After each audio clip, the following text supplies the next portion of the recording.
ሰላም ጤና ይስጥልን። የጊዮን ዜና መረጃዎችን እንሆ። የህወሓት ኃይሎች በተለያየ አቅጣጫ ወደ ወልቃይት ተንቀሳቀሱ።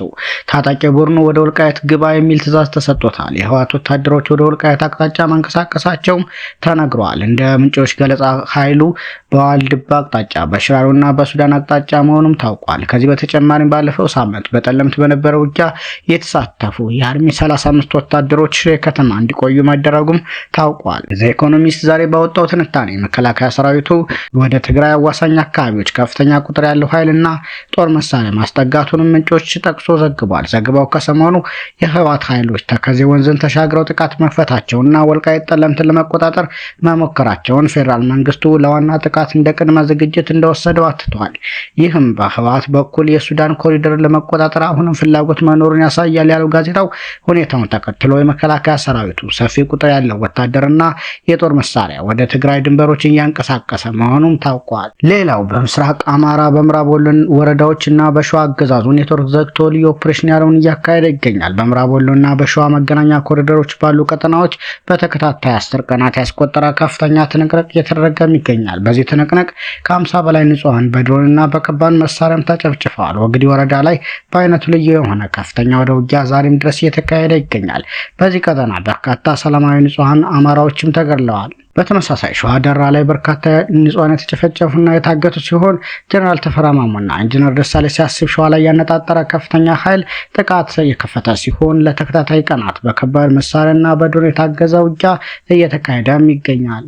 ሌላው በመጪው 7ኛ ዙር ምርጫ ራሴን በእጩነት ላለማቅረብ ወስኛለሁ ሲሉ ዶክተር ደሳሌ ጫኔ ገለጹ።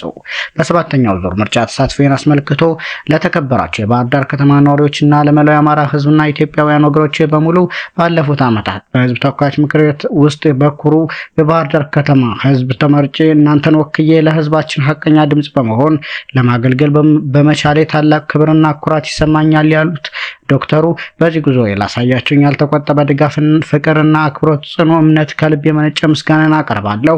በአሁኑ ወቅት ለ7ኛ ዙር ሀገር አቀፍ ምርጫ የእጩ ተወዳዳሪዎች ምዝገባ የተከናወነ ከመሆኑ ጋር ተያይዞ በመራጮች ደጋፊዎችና በሚዲያዎች ዘንድ በእጩነት መመዝገብ አለመመዝገብን በተደጋጋሚ ስጠየቅ ቆይቻለሁ። አንዳንድ ፓርቲዎችን ባህር ዳርም ሆነ አዲስ አበባ በፈለኩበት ቦታ በእጩነት እንድቀርብ እድሉን ሰጥተው ነበር። በግልም የመወዳደርን አማራጭ በጥልቀት አስቤበታለሁ። ሆኖም ግን በመጪው 7ኛ ዙር ምርጫ ራሴን በእጩነት ላለማቅረብ መወሰኔን ለህዝቤ ይፋ ማድረግ እፈልጋለሁ። ለዚህ ውሳኔ ያበቃኝ ዋነኛው ምክንያት በአሁኑ ወቅት በሀገራችን ካለው ተጨባጭ ነባራዊ ሁኔታ ጋር ነጻ፣ ሰላማዊና ፍትሃዊ ምርጫ ለማካሄድ የሚያስችል ምቹ መደላደል አለመኖሩና በፓርላማ ውስጥ ተጨማሪ 5 ዓመታትን በመቆየቴ ለህዝብ የሚያበረክተው የረባ ጥቅም የሌለው መሆኑን ተረድቻለሁ።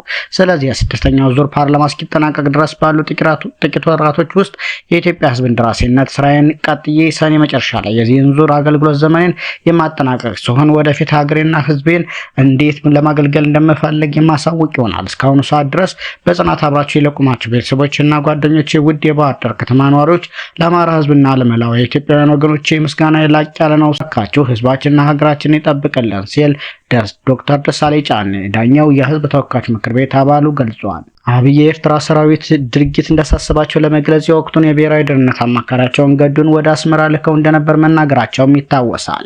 ሌላው በአማራ ክልል ከባህር ዳር ወደ አዴትና ሞጣ ቀራኒዮ ከተሞች የሚወስደው በጸጥታ ችግር ምክንያት ለ1 ዓመት ተዘግቶ የቆየው ዋናው አስፋልት መንገድ ከትናንት በስቲያ ዓርብ ዕለት ጥር 27 ጀምሮ መከፈቱ ተሰምቷል።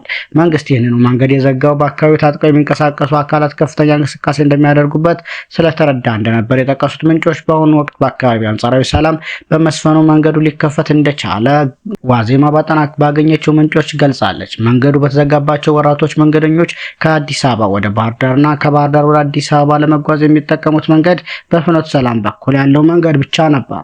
በምስራቅ ጎጃም ዞን ከመርጦ ለማርያም ከተማ ወደ ደቡብ ወሎ ዞን መካነ ሰላም ከተማ የሚወስደው ዋናው አስፋልት መንገድ ግን በጸጥታ ችግር ሳቢያ ለወራት ዝግ ሆኖ እንደቀጠለ ምንጮች ገልጸዋል። ሰሞነኛ መረጃዎች እነኝን ይመስሉ ነበር።